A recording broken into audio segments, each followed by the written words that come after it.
Hi, have a nice day. So, hari ni saya nak kongsikan dengan anda proses bila anda dah minta kita quotation lah. Biasanya kalau anda DM kat saya akan tanya anda punya floor plan, anda punya condition dapur anda tu, adakah dia dalam renovation ataupun adakah bahagian dapur anda tu dia kategori rumah baru, ataupun anda masa lagi belum naik any apa-apa wall ataupun belum lagi extend lah. Jadi lepas saya dah tanya benda tu, saya akan bagi anda quotation kiraan harga secara kasar. Jadi biasanya bila saya bagi harga, saya akan bagi kadang-kadang typing macam ni, okey. Kadang-kadang saya bagi official quotation macam ni, dan kadang-kadang saya bagi quotation sekali dengan drawing lah.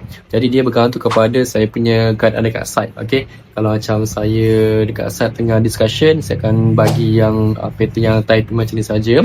Tapi kalau macam saya dekat showroom ataupun saya memang dekat laptop yang macam sekarang ni, saya akan terus bagi anda official quotation sekali dengan drawing lah. Ataupun kalau macam saya tak sempat, saya rush untuk pergi mana-mana site, maka saya akan bagi anda quotation yang official saja. Anyway, apa yang saya nak share dengan anda adalah bila anda dah dapat quotation rough harga, biasanya anda dah boleh angka adakah kitchen yang anda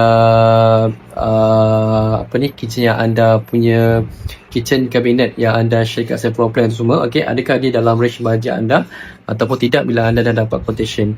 Jadi kalau macam anda punya harga tu dah dalam range budget anda, maka anda boleh decide untuk datang showroom dulu untuk discuss lebih detail pasal design semula. Since saya buat servis untuk makin kat site, makin platform, makin plaster ceiling, makin konkrit, makin plumbing, makin coring, dan juga makin bahagian wall yang anda dah extend tu, servis tu kita akan buat lepas anda booking lah. Bila anda dah booking, kita akan terus site, kita akan buat full marking dan kita akan siapkan drawing yang proper untuk anda punya contractor buat renovation bahagian dapur tu. Along the journey tu, kalau macam ada perubahan pada site condition ataupun ada perubahan pada drawing, maka saya akan terus adjust untuk anda, dan saya juga akan terus jumpa anda punya contractor untuk liaise semula. Dan biasanya proses untuk renovation tu biasanya akan bermula lepas anda dah booking lah. Okay, saya akan datang, saya akan marking dulu, baru contractor boleh mulakan renovation.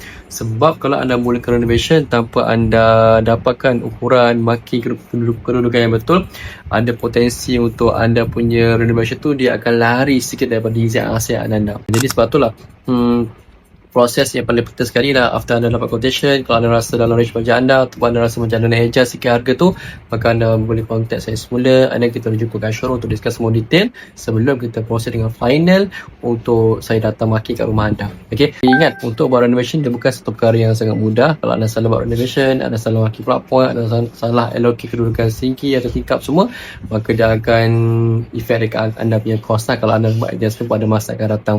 Jadi saya rasa itu saja daripada saya. Hopefully anda dapat suatu